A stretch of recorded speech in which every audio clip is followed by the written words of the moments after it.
In today's video, I'm going to teach you how to schedule an appointment with Starling Business Online as part of our 2025 guide.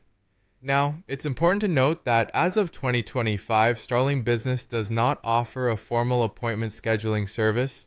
However, they do provide support through phone, email, and an in-app chat option, and you can certainly use these methods to attempt to arrange an appointment. Let's dive into the process. First, you'll want to open up your preferred web browser and head over to Starling Bank's website. This is where you'll begin the process. Once the homepage loads, you'll need to navigate to the Help section of the website. Typically, this can be found at the top or bottom of the homepage, but be sure to check the main menu if you're having trouble locating it. Once you're in the Help section, scroll down the page until you find the Contact Starling section. This is a crucial step because this is where you'll be able to find all the different ways you can reach out to Starling.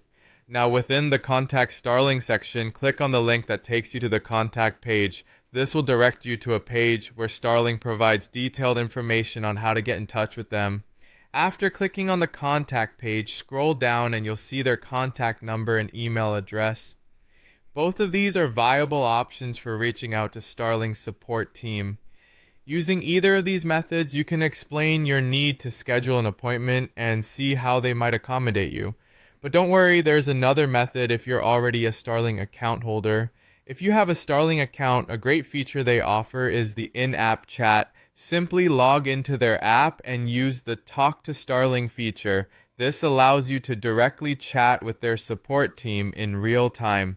Once you've connected with a representative, whether by phone, email, or in-app chat, ask if it's possible to schedule an appointment.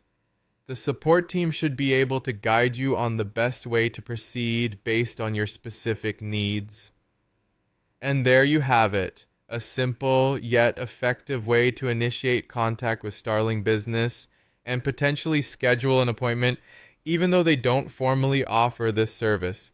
Remember, the key here is to clearly communicate your needs and be open to the various support channels they provide. I hope you found this video helpful, and if you have any questions or need further assistance, feel free to leave a comment below or reach out to Starling's support using the methods we've discussed today. Thanks for watching.